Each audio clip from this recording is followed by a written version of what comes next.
We have created, in the words of the great political philosopher Sheldon Woolen, a system of inverted totalitarianism. Inverted totalitarianism is different, he writes, from classical totalitarianism. It doesn't find its expression in a demagogue or a charismatic leader, but in the anonymity of the corporate state. That the only thing we have to fear is fear itself. I have a dream today. Your body went to sleep, but your mind is still caught up in a warfare. Your mind is the battleground. It's psychological warfare. With AJ Norton.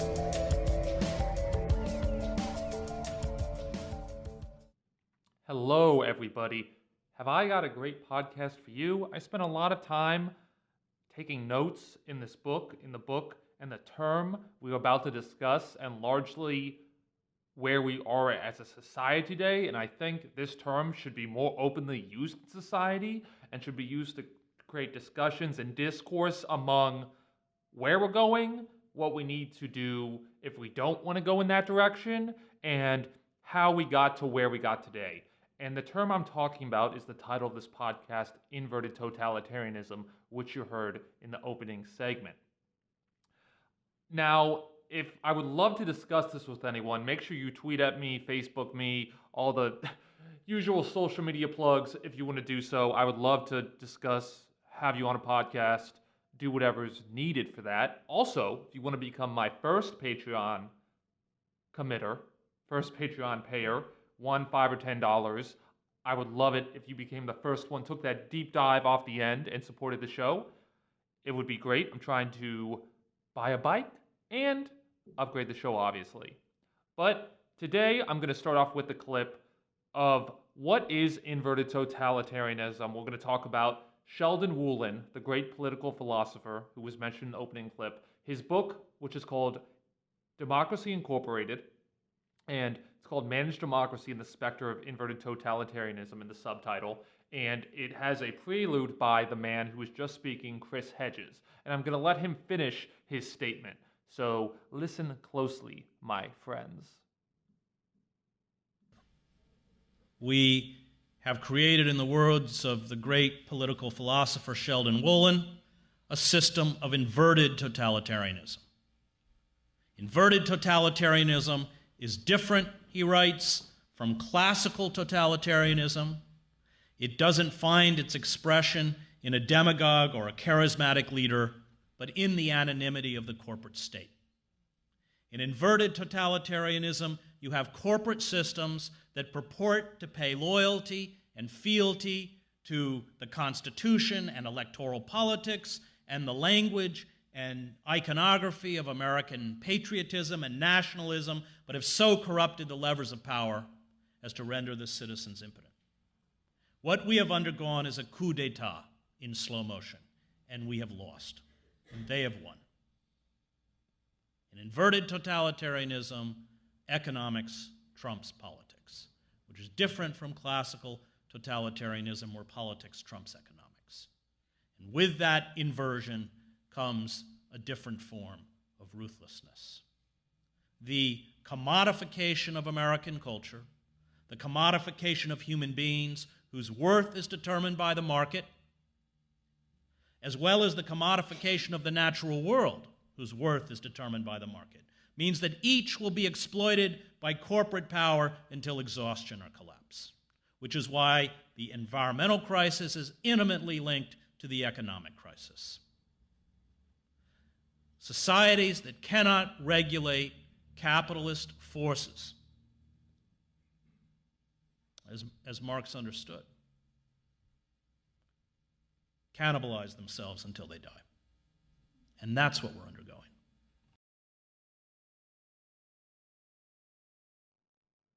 Okay, so that was a great clip by Chris Hedges, who helped me learn about Sheldon Woolen. I'd never heard about him. He was a great political philosopher. He wrote Politics and Vision, a book on Tocqueville, who I will do a podcast on, and he wrote Managed Democracy.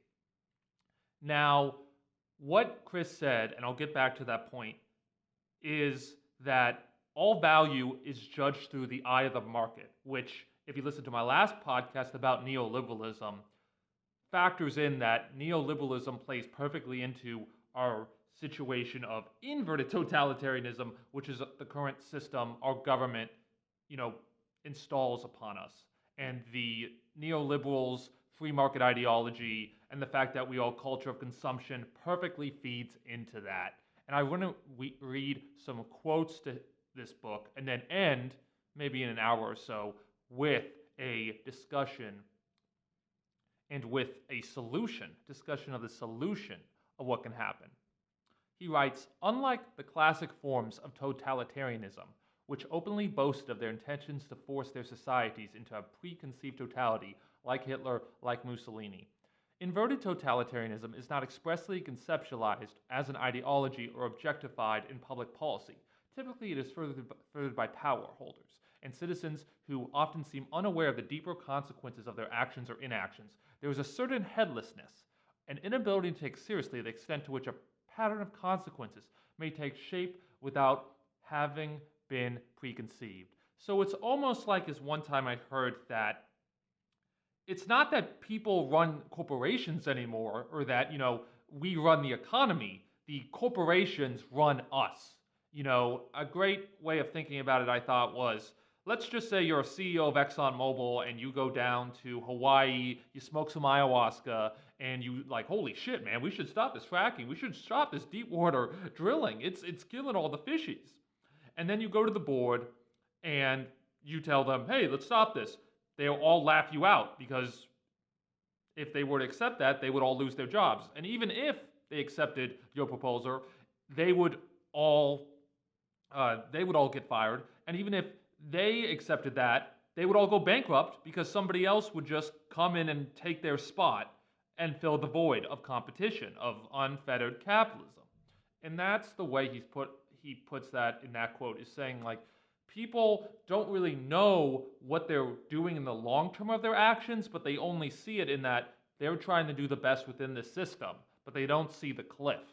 They don't see where we're going, the notions of where we're going as a collective unit. And he talks about that in an interview Sheldon Woolen gave. I won't play all of this interview, but I'll get to it at the end. He talks about how ideas are warped among society as well. And I'll get into, after this, the main concept of inverted totalitarianism, which is that economics trumps politics. But to go back into the warping of some very great contributors to science and, I guess, culture and economics, he writes, one of Adam Smith's fundamental contentions, Adam Smith invented capitalism in 1776, was that while individuals were capable of making rational decisions on a small scale, no one possessed the powers required for rationally comprehending a whole society and directing its activities.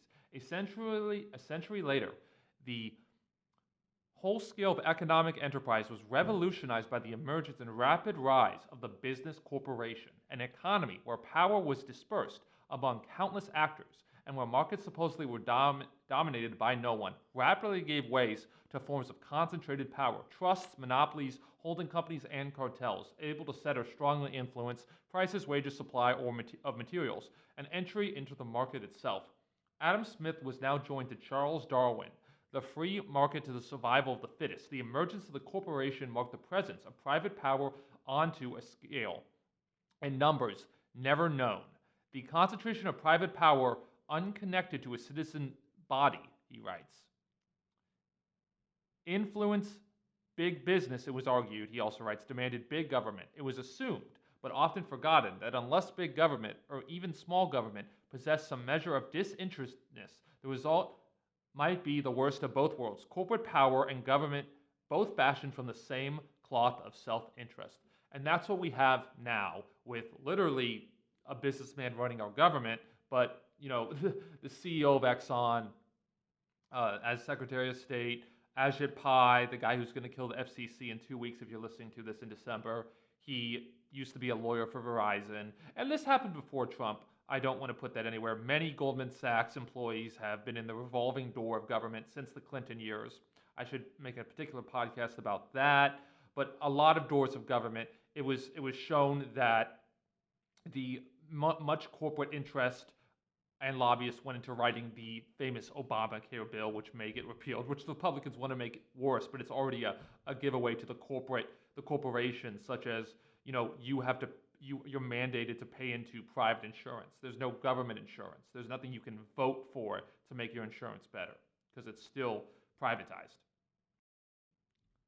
Sheldon also writes to define inversion.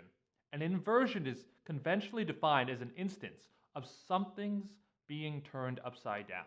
Unlike classic totalitarian regimes, which lost no opportunity for dramatizing and insisting upon a radical transformation that virtually eradicated all traces of the previous system, Hitler or Mussolini, inverted totalitarianism has emerged imperceptibly, unpremitediously, and in seeming unbroken continuity with the nation's political traditions. For our purposes, an inversion occurs when something unrelated, even disparate, starting points converge and reinforce each other. A giant corporation includes prayer sessions for its executives. And so he's just writing about how these inversions simply come about unknowingly. Again, the system as an individual, he argues, does not recognize what is happening to the greater whole, that you're all feeding into suppressing others and suppressing democracy. He writes, our government need not pursue a policy of stamping out dissidents, that the uniformity imposed by opinion by the private media conglomerates perform that job efficiently. This apparent restraint points to a crucial difference between classical and inverted totalitarianism. In the former, economics was subordinate to politics. Under inverted totalitarianism, the reverse is true. Economics dominates politics. And with that domination come different forms of ruthlessness. It is possible for the government to punish by withholding appropriate funds, failing to honor entitlements, or purposely allowing regulations, environmental safeguards, minimum wage standards to remain unenforced or waived. That seemed like reductions in state power. Like reductions in state power are actually increases. Withholding appropriated money is an expression of power that is not lost on those adversely affected. Waiving minimum wage standards is an act of power not lost on those who benefit and those who suffer. How is the role of the citizen being redefined and to whose advantage? Almost from the beginning of the Cold War, the citizenry, supposedly the source of governmental power and authority as well as a participant, has been replaced by the electorate. That is, by voters who acquire a political life at a time of election time.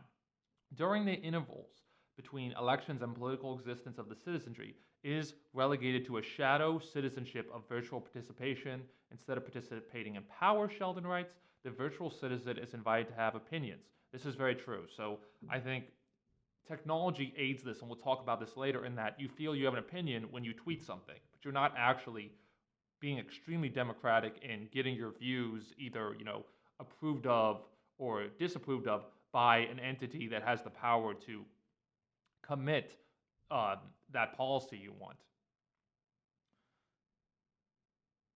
The virtual citizen, he writes, is invited to have opinions, measurable responses to questions pre-designed to elicit them. Continuing, every apathetic citizen is a silent enlistee in the cause of inverted totalitarianism. Yet apathy is not yet simply the result of a TV culture. It is, in its own way, a political response. Ordinary citizens have been the victims of counter-revolution that has brought rollbacks of numerous social services which were established only after hard-fought political struggles and which the earlier Republican administration of Eisenhower and Nixon had accepted as major elements in a national consensus. Rollbacks don't simply reverse previous social gains. They also teach political futility to the many, and along the way, they mock the ideal and practice of consensus.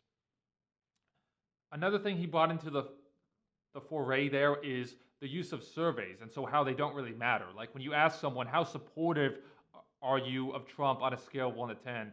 Almost any survey of a scale to 1 to 10 doesn't mean anything because everyone's emotional relative meaning of what numbers are of a scale are different. And so thinking that anything means anything when you set a scale and then you just ask different people without scientifically defining it, like giving it a real relativity, really sticking it to something, they mean nothing. You feel like there's an opinion poll, but there's really just, it's a joke. It's that the power is being trumped by the rollback of the social welfare state that had been fought for. They had fought for Social Security, which they've been trying to privatize since Bill Clinton, by the way. Bill Clinton tried to privatize Social Security. They've been fighting for, and then Monica Lewinsky happened. I have to do a better story on that. I have to do a story on Bill Clinton. He also writes, inverted totalitarianism reverses things. It is all politics all the time, but a politics largely untempered by the political. Party squabbles are occasionally on public display, and there is a frantic and continuous politics among factions of the party, interest groups competing corporate power, and rival media concerns. And there is, of course, the culminating moment of national elections when the attention of the nation is required to make a choice of personalities rather than a choice between alternatives. What is absent is the political, the committed to finding where the common good lies amidst the welter of well-financed, highly organized, single-minded interests rapidly seeking governmental favors and overwhelming the practice of representative governments and the political administration by the sea of cash. So you don't see the corporate welfare, the Wall Street bailouts, the lobbyists on K Street talked about during the election. How are we going to deal with these people? Hey, these people have too much power. And he's saying that all happens constantly. And as Sheldon Woolin later writes, democracy is episodic. It's not good enough to participate once every 2-4 years. It's a simple question of where we are going as a unit, as a group. He also writes how technology and imagery and spectacle is used to make us more apolitical, to keep the masses non-revolutionary or, not get into movements, not get into what it means to have equality or a democracy in a country. And he writes, both spectacles are examples of the distinctively modern mode of myth creation. They are self-constructions of visual media. Cinema and television, he writes, share a common quality of being tyrannical in a specific sense. They are able to block out, eliminate whatever might introduce qualification, ambiguity, or dialogue. Anything that might weaken or complicate the holistic force of the creation of its total impression. The mythical spectacle is also nourished from another source, one seemingly more incongruous than the scientific technological culture. Consider the imaginary world continuously being created and recreated by contemporary advertising and rendered virtual escape. Proof by the enveloping country of the modern media. Equally important, the culture produced by modern advertising, which seems at first glance to be resolutely secular and materialistic, the antithesis of religious and especially of evangelical teachings, actually reinforces that dynamic. Almost every product promises to change your life. It will make you more beautiful, cleaner, more sexually alluring. Yes, please. That's my quote. And more successful. Born again, as it were. The messages contain promises about the future, unfailingly optimistic. Exaggerating miracle promising, the same ideology that invites corporate executives to exaggerate profits and conceal losses, but always with a sunny face. The virtual reality of the advertiser and the good news of the evangelist complement each other. A match made in heaven. Their zeal to transcend the ordinary and the bottomless optimism both feed the hubris of superpower. He's a very good writer. Each colludes with the other. The evangelist looks forward, to the last days, while the corporate executive systematically exhausts the world's scarce resources. So everyone, simply state, consumer culture is manufactured. It's a facade. It's fake. It's a fake museum you're in where you go to painting the painting, and when you see the Geico gecko, it's bullshit. It's just some guys trying to make money. When you see Steve Jobs dressed in his classic, turtleneck and jeans, he's just trying to make money, and they act like, the second coming of Jesus has come with the iPhone 9.8Z TQ. But that's what he's saying, in that this consumer culture manufactured by these tyrannical corporations put onto us what our culture should be. It should be a culture of consumerism, being more beautiful, cleaner, sexually alluring, and more successful. Not thinking about, again, a main question I want to pose in this podcast is, what does it mean to be in a democracy? And I'm not going to define that for myself now, but I should have someone else on and define and discuss that. We'll get to that at the end. But this, manufacturing of consent, this manufacturing of ideology of consumer culture, manufacturing consent is from Noam Chomsky, who I have to do a podcast on. It gives us this fakeness, this wall of what is life, I think. Where are we going and what to think about, and how should we spend our days? We should spend our days chasing these products or chasing the creation of these products, or you're in the entrepreneur space, as I have been and may get back into. He also writes, when myth begins to govern decision makers in a world where ambiguity and stubborn facts abound, science, the result is a disconnect between the actors and reality. They convince themselves that the forces of darkness possess weapons of mass destruction and nuclear capabilities. So he's talking about, sorry to cut out, that the Iraq war, just like, you can be branded and advertised down your throat to realize you need this certain product. You need to have an iPhone to be cool. You need to have these items to identify, to have an identity, or else, you're a lost soul. So can things like the Iraq sword be sold as an American values, be as, defending democracy. He also talks about anti-communism in a second. They convince themselves that the forces of darkness possess weapons of mass destruction and nuclear capabilities, that their own nation is privileged by a God who inspired the founding fathers and the writing of the nation's constitution, and that a class structure of great and stubborn inequalities does not exist. A grim but joyous few see portents of a world that is living out the last days. So very few people see beyond the looking glass, beyond, this, world of mirrors we live in.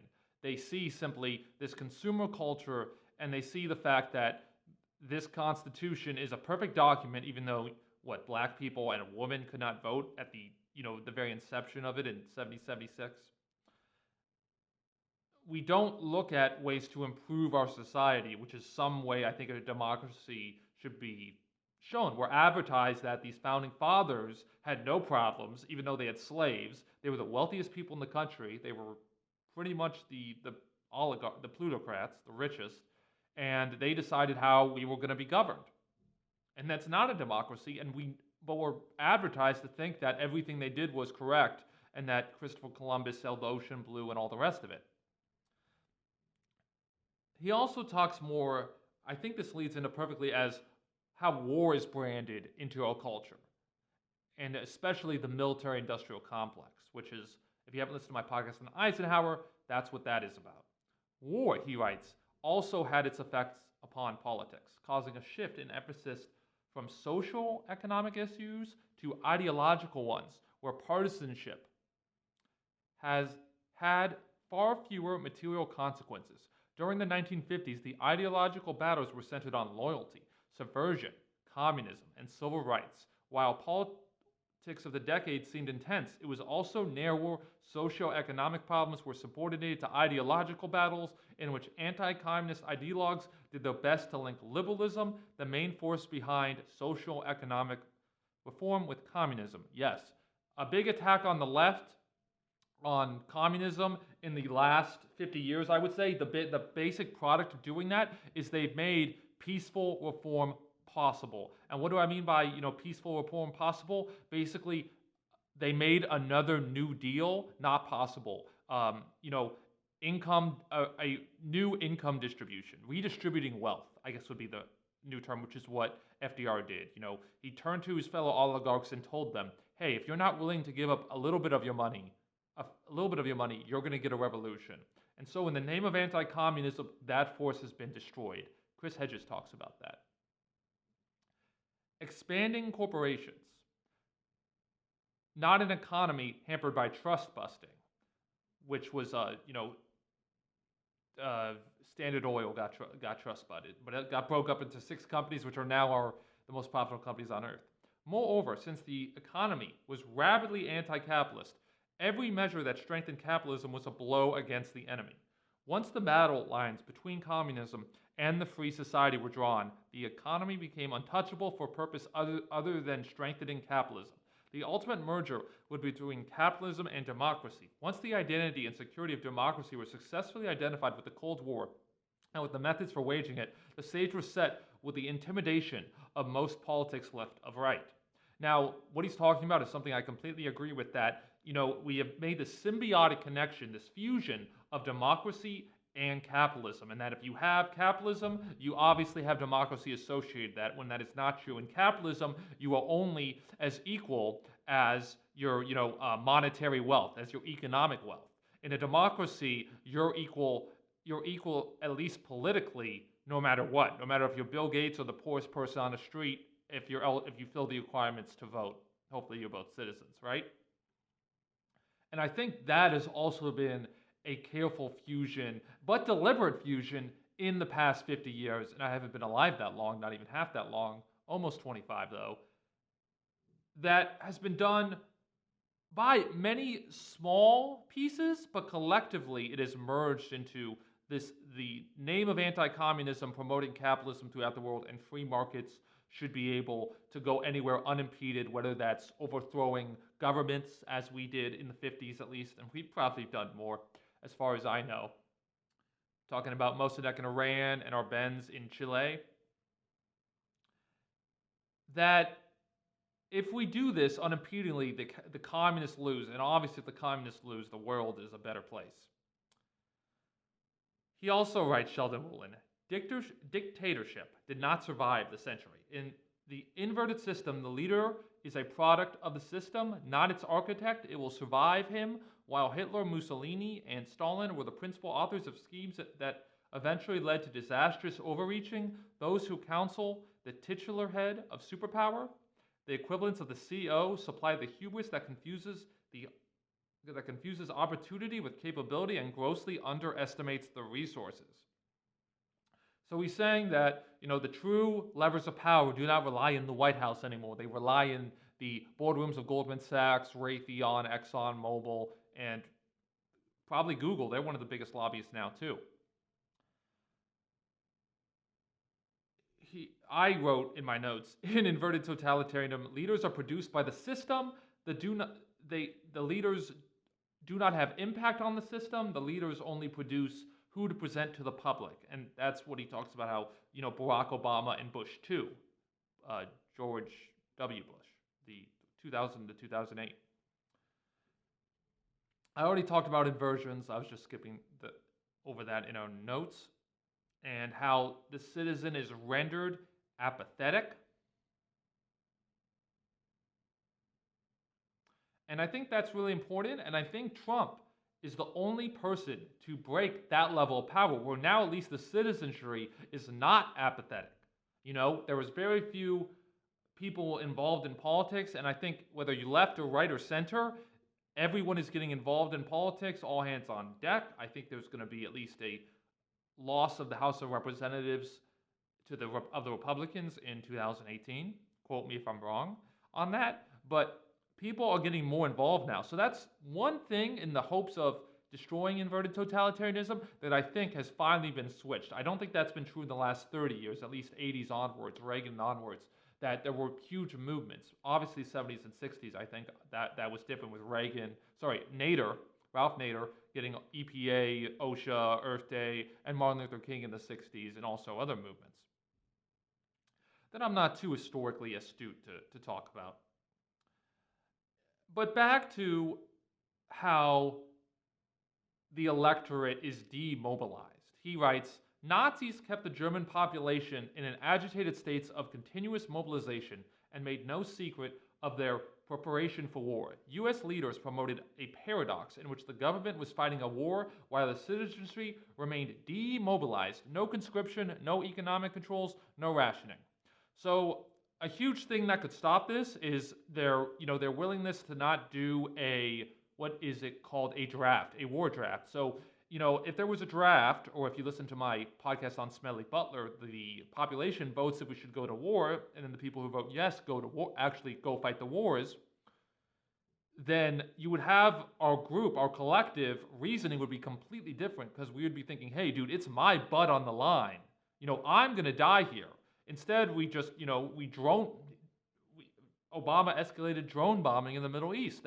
No one's life's on the line. It's like someone's playing a video game. He writes, thus the Hobbesian fear factor is kept alive and well. Hobbesian fear, unlike Nazi terror, afflicts a society in which the preeminence of safety and security, law and order, I would call that, the war on terror, has been dumbed into the popular consciousness over the course of many political campaigns and television and movie seasons. So he says, we watch the tyranny of the image. We get too stuck up in the Kardashians, thinking that they mean something to us, think that we can communicate to them, thinking that, we actually have control or some kind of resemblance to them, and we don't. Closely divided electorate and a Congress with narrow majorities, he writes, are also conducive to fanning cultural wars. The point about disputes on such topics as the value of sexual abstinence, the role of religious charities in state-funded activities, the question of gay marriage, and the like, is that they are not framed to be resolved. Oh, that's very good. Their political function is to divide the citizenry while obscuring class differences and diverting the voters' attention from the social and economic concerns of the general populace. Cultural wars might seem an indication of strong political movements. Actually, they are a substitute. So he's writing about how the gay marriage debate doesn't get, you may be having this huge discussion on gay marriage and it may go one way or another way, but you're not discussing that everyone is in debt peonage because they wanted to go to college to get an education because their jobs have been offshored, and that because we privatized higher education, that everyone, black, brown, Muslim, gay, transgender, white, black, woman, man, short, tall, dwarf, elf, get funny here today. It's Friday, guys. Is still an economic uncertainty. And so that political issue, when I talk about privatized higher education, putting you in substantial debt peonage, is an issue to the whole. It's an issue to the group that they should want to attack. But instead, what do we argue about? What was a huge issue in the election last year? Transgender bathrooms, which is while it does matter to obviously, what state was it? North Carolina? While it does matter, I could be wrong on that state. Don't quote me. I think it's North Carolina though, because of yes, it is North Carolina because the NBA team's there. While that's important, it's not what the collective, what the populace should be heavily arguing over. And I would argue that we almost are void of ever talking about economic issues, economic justice, economic equality, and how that affects all of us. When there's the Wall Street crash and Wall Street gets bailed out, but not Main Street, that affects the collective. And that's literally a wealth transfer from the poor to the wealthy. In the same case with these tax cuts, we don't really discuss the economic issues. It's just kind of floated by as, you're not smart enough to talk about economic equality or an economic Bill of Rights, which is what Martin Luther King advocated for, in his later stages of life.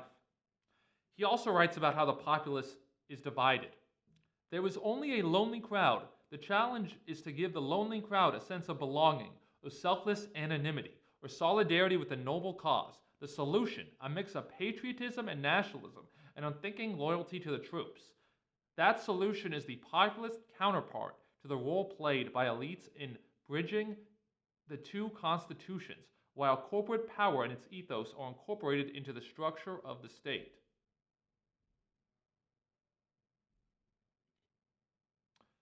The patriotism, nationalism, and unblinking loyalty of the citizenry connected the Constitution for preservation to the Constitution for increase.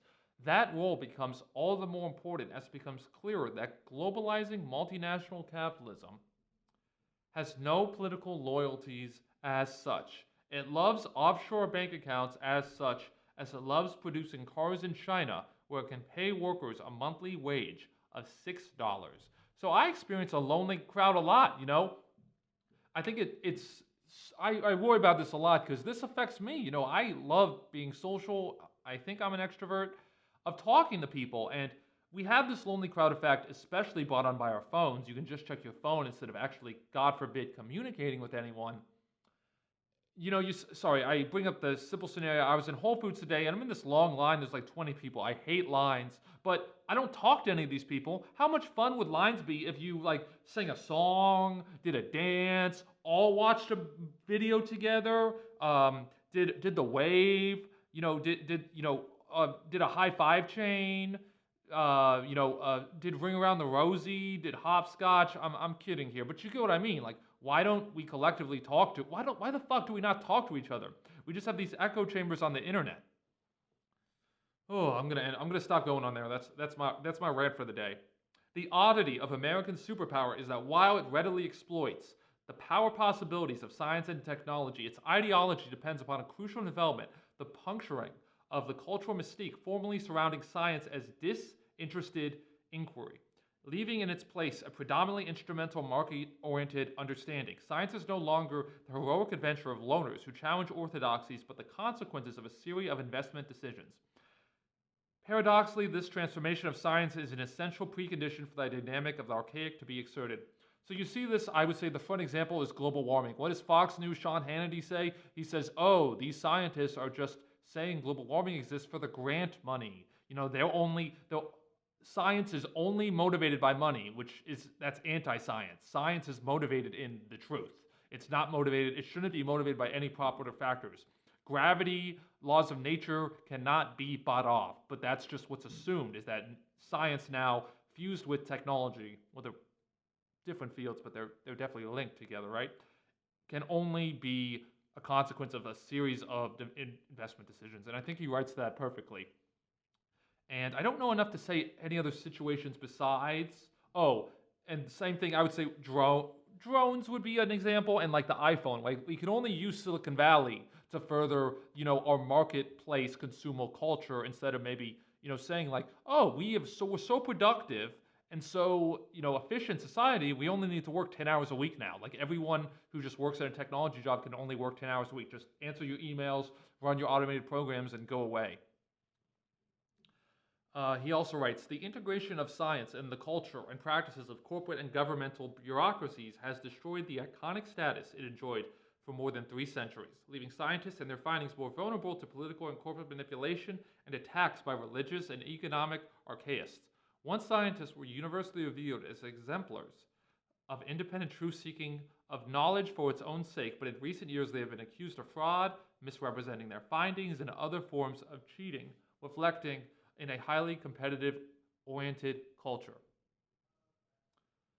Workplace one might conclude that the religious fundamentalists who tend to believe that they are all by nature sinners can take in stride corporate scandals and political corruption as contamination of mankind's original nature rather than as an outrage. So since he doesn't talk about neoliberalism, but I'm just going to call it out, and I defined it in my podcast, since everything is seen through the marketplace, things can only be seen through consumer and producer culture. There's no scientist, there's no artist, there's no politician, there's no dad, there's no mom. There's simply people who produce and people who consume, and if you can't produce as much as Bill Gates, you're seen as a lesser version of him.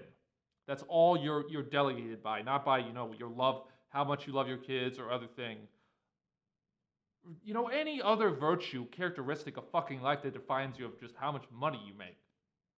Your relationship to nature has nothing to do with money.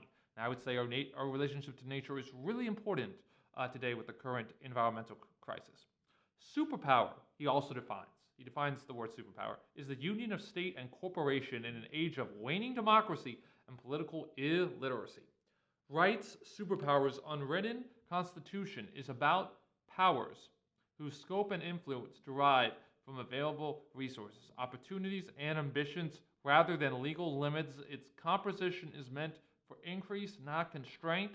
Superpower's constitution depends upon... Actually, that's all I got for that note. It cuts off there.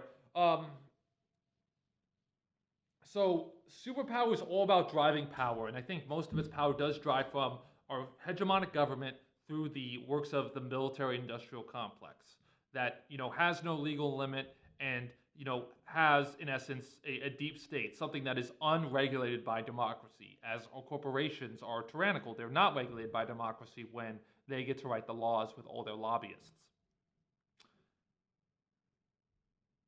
He writes, state power not only relies upon corporate power for the conversation of scientific advances into technological achievements, but depends heavily on corporate personnel for political advice and managerial skills. Consider this postmodern potpourri. Politicians resign in order to accept lucrative corporate positions. Corporate executives take leave to run government departments and set policies, and high-ranking military officers are hired by corporations, become TV commenters, join faculties, and run for presidential nominations. One consequence is that the political has been marginalized. So, what he's talking about is the revolving door, obviously, between state power and corporations, thus merging the two, big government and big corporations, into this postmodern potpourri, great word, I should use it all the time, this postmodern mixture that sucks dick for everyone else, not within those organizations. To the extent that corporation and state power are now connected, privatization becomes normal and state action in defiance of corporate wishes the aberration. So when corporate forces run the government, they privatize everything. They take everything government has to offer and take it for their own, just as that's what the citizenry should do. They should be, using the collective wealth or the government's wealth for their own purposes. But when whoever owns the government gets that wealth, and when it's a tiny cabal of people, they get to retain the wealth. Privatization supplies a major component of managed democracy. This is another term he defines. By ceding substantive functions once celebrated as populist victories, it diminishes the political and its democratic content. The strategy followed by privatization's advocates is first to discredit welfare functions as socialism, and then either to sell those functions as a private bidder or to privatize a particular program. A traditional governmental function such as education is in process of being redefined from a promise to make education accessible to all to an investment opportunity for venture capitalists. So what he's talking about is something I deeply disagree with, in that obviously everything can't be seen through the eyes of the free market, especially, in my opinion, environment, education, and healthcare. What does it mean to be creative, in my opinion? You can't put a price tag in it, and you can't put a price tag on someone's health, or else they're just going to, seize you. They're going to, pick you up and down like a piggy bank and get all the money out of you, because otherwise you're going to die. So they're allowed to hold you captive for profit, and I'm not cool with that. And same thing with the environment. The environment cannot be sold. It doesn't know what money it is. The environment has no way of communicating or being bought off or competing with you. It's the fucking environment. It's an elephant. Elephants don't know about money. The so-called free market, he writes, is not simply about buyers and sellers or producers and owners, but about power relationships that are fundamental to the management of democracy. Financial markets are not just about securities, but about useful insecurities. These constitute methods of discipline, of reinforcing certain behaviors and discouraging others, of accustoming people to submitting to hierarchies of power, exploiting the tentative nature of employment. Perhaps the most striking embodiment of the aggrandizing culture of the corporation is Walmart, a consumer's low-cost paradise and a perfect economic complement to superpower. In its own way, it is an invasive, totalizing power, continuously establishing footholds in local communities, destroying small businesses that are unable to compete, forcing low wages, harsh working conditions, and poor total care on its employee, discouraging unionization. So what he's talking about is the free market, and Walmart obviously associated that, is not freedom for everyone. It's as free as, your hegemonic economic power. So if you're able to destroy communities, such as Walmart does, you obviously are taking away freedom, the freedom to compete from everyone else, by making your prices so low that no one else competes. So you are suppressing people else. And that's what I'd argue a huge role of having a government, so interfering with laissez-faire capitalism, is to make sure that people get rich while not fearing with others, to make sure that they nurture, quote-unquote, the free market so that it grows without totally destroying itself and creating a monopoly out of everything, which I believe unregulated capitalism does. At stake, he also writes, are the conditions that serve forms of power antithetical to democracy. The citizenry is reduced to an electorate whose potency consists of choosing among congressional candidates who, prior to campaigning, have demonstrated their seriousness by successfully soliciting $1 million or more from wealthy donors. And this was written before Citizens United, by the way. The rite of passage ensures that the candidate is beholden to corporate power before taking office. Not surprisingly, the candidate who raises the most money will likely be the winner. The vote count becomes the expression of the contributor. Managed democracy is the application of managerial skills to the basic democratic political institution of popular elections. An election, as distinguished from the simple act of voting, has been reshaped into a complex production. Like all productive operations, it is ongoing and requires continuous supervision rather than continuing popular participation. So he's talking about how managed democracy takes manufactured elections, where it's a facade of what's being discussed, what's important, and probably what's the most important to the citizenry is not even discussed or even brought up or probably laughed at. Such as I'd argue in probably today, environment and healthcare are probably the two biggest issues wanting to be discussed in the collective. And those two should be discussed the most, although I'd like the banks to be dealt with, because I think we still haven't corrected the bank problem and restored Glass-Steagall. He also writes, and man, I'm only halfway through the quotes, but I'll say this, and then what time we got? I'm here. Okay, we're gonna make this an hour, but I've got a 6-minute clip I gotta do, and then I'll go on my whole rant.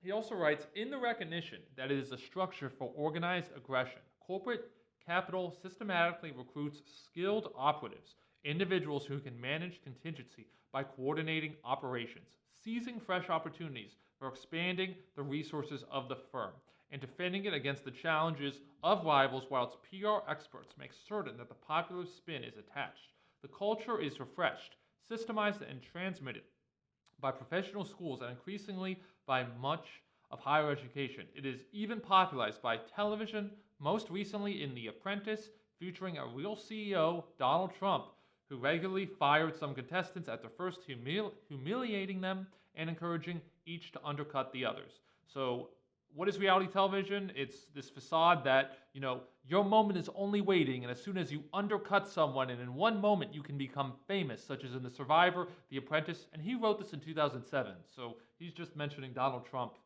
for a reason as an example. He has no idea what's about to come. And he died in 2015, I believe. R.I.P. Sheldon Woolen.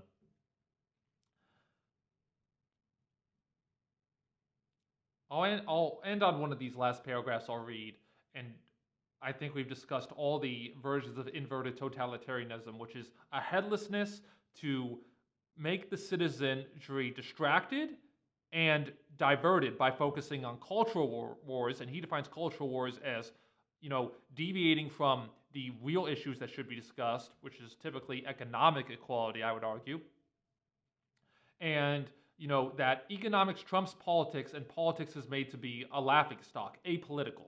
You're not supposed to talk about real issues, and you can see that with Trump's tweets, and with Obama, yes we can, instead of, how do we identify equally as a collective? One form of inequality, he writes, that is rarely discussed arises from the inequities and accompanying sacrifices of military service. Since the Vietnam War and then reaching unprecedented proportions in the wars of George I and George II, he's talking about the Bushes, the ranks of the armed forces have been filled entirely by volunteers and reservists, that is, by those who need a job or additional income to survive, or who are trying to earn citizenship by enlisting, or who risk their lives in order to gain the educational opportunities that arguably would be the right of every citizen in a less shameless democracy. In a genuine democracy, all citizens should be expected to serve and thereby share sacrifices, which would make foreign adventure a bigger political risk domestically. It is worth noting that despite the protests of high-ranking military officers and their forces were being strained to the limits by the unexpected armed resistance during the occupation of Iraq, there was an embarrassed silence in Washington and the media when an occasional dissonant voice suggested reintroducing a military draft. Superpower warfare is the real, if sardonic version of class warfare. The less off fight the wars, and instigated by the well-off the less well-off fight wars instigated by the well-off, well-educated, and well-represented. So what he's talking about is that who fights the wars? The poor people. Who profits off the wars? The rich people, which is what, again, in my Eisenhower podcast, I talk about. The military-industrial complex is really another version of free market capitalism run amok, where simply, oh, we can make money off blowing up the earth and killing people, let's do it. And, it is a form of unregulated capitalism, is the military-industrial complex. He also writes, and this is getting to our answer here, democratic legitimization might be defined as the ceremonial and symbolic action whereby citizens invest power with authority. In a truly participatory democracy, elections would constitute but one element in a process of popular discussion, consultation, and involvement. Today's elections have replaced participation. So the confusion, the wrongdoing of saying that elections are participation, even though people don't even vote today, but really participation in a popular democracy is discussion, consultation, and involvement. I think that's a great way of describing it. A major tactic, he writes, we defined inverted totalitarianism, managed democracy. We defined superpower. Now we're going to do managed democracy. A major tactic on the way to managed democracy was to encourage what he called discouraged democracy, what might be called. A prime example was the device of requiring extraordinary majorities that become a staple of anti-tax and spending forces beginning in the latter part of the 20th century. Not only did the device increase the power of highly organized minorities, but it served to discourage a majority from using its power to promote social programs intended to meet basic needs and improve the lot of poor citizens. Voter apathy is importantly a consequence of low expectations that their government respond to their needs. Why bother, citizens? Why bother? Perhaps because inequalities are not confined to differences of wealth, status, life prospect, and conditions of existence. Such inequalities translate into inequalities of power. Arguments about taxation are at bottom arguments about the distribution of power. He's so true. So the true arguments how our tax system should work, who should get away with the most. When you're saying, okay, the rich aren't taxed to what they should be, you're saying they literally do have more power over you. You're not going to redistribute that wealth among the masses, which is in a democracy, and this is what Aristotle should do. If you want to prevent the masses from revolting, you want to have, economic equality to prevent a revolution. And when it gets too out of bounds, when you have, democracy on top of capitalism, or in our situation it's vice versa, then it's a revolutionary force, as Karl Marx stated. Oh, and then he talks so much about the Republicans, but I won't go into this. I may need to do a part two. Because he goes into the Republicans in the next part and how they have kind of betrayed their base, but also how the Democrats are the fall guy. But I want to play this clip on where we're going and what it means to be a democracy, which I think is the true question of our time. And I hope you guys like this bit. Is this what you meant when you wrote that every one of this country's primary institutions is anti-democratic in spirit, design, and operation? It is. That's a strong statement. Every one of the country's primary institutions, meaning? Meaning educational institutions, large-scale educational institutions, meaning institutions of government, bureaucratic institutions, major institutions of media and communication, major institutions of a recognizably economic kind as well, and I think large cultural institutions too. Again, something like the media. Is anti-democratic, meaning? Meaning that two things. One, hierarchical. They're all hierarchical structures, and hierarchy means inequality. Means inequality of power.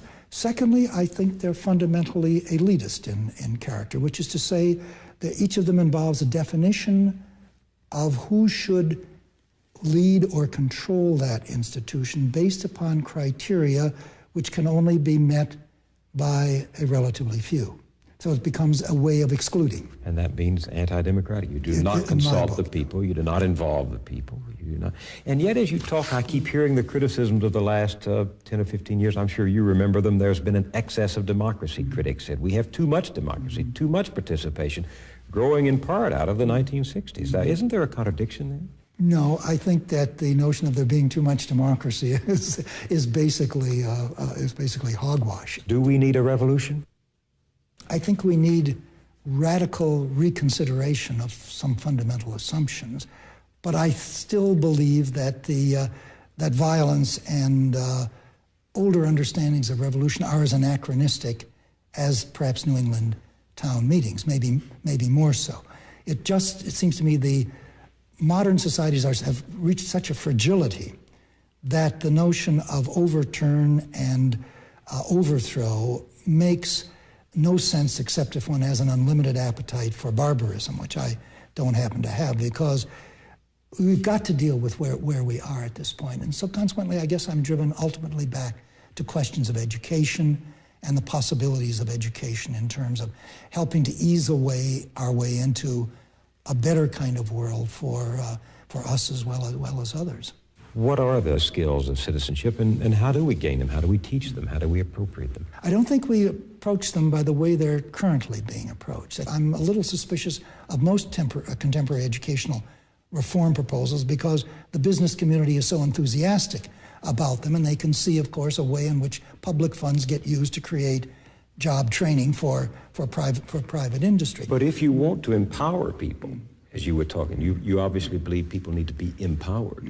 If you want to empower people to function in an economic order, don't you give them a vocational skill that they can go forth with and use to their advantage? To a degree. The question of what it means to be empowered, I think, is at the heart of the whole issue of educational reform now, but it's being faced only as a job issue, not as a question of what it means for students to be systematically deprived of the kind of knowledge, sensibility, understanding that can come from so-called soft subjects. Subjects like literature, or later on philosophy or history, or some of the softer social sciences. Now, those kind of subjects, I think, teach people not job skills, but they teach people how to interpret their experience, how to interpret what's happening to them. What's the meaning of this? What's the meaning of that?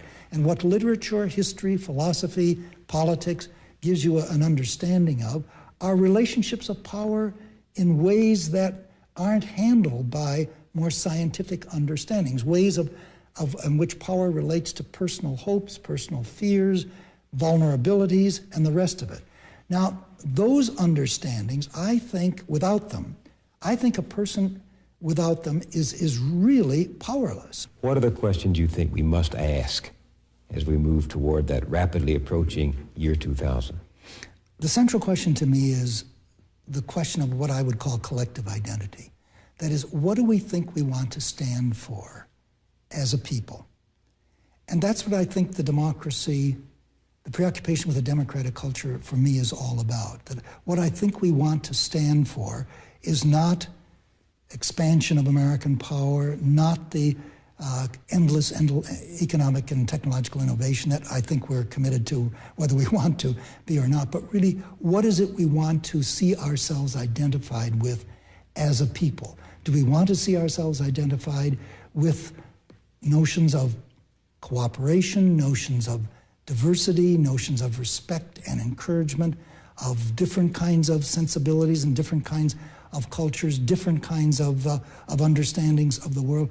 Or do we want to see ourselves instead basically as the technological power of the world? Collective identity is something that the founders tried to deal with in the preamble to the Constitution, where they mention certain kinds of values. That we the people in order to. In order to, yes, and justice as part of it, and so is defense, of course. But it's a first stab at a collective, at an understanding of ourselves and how we want to present ourselves to the world.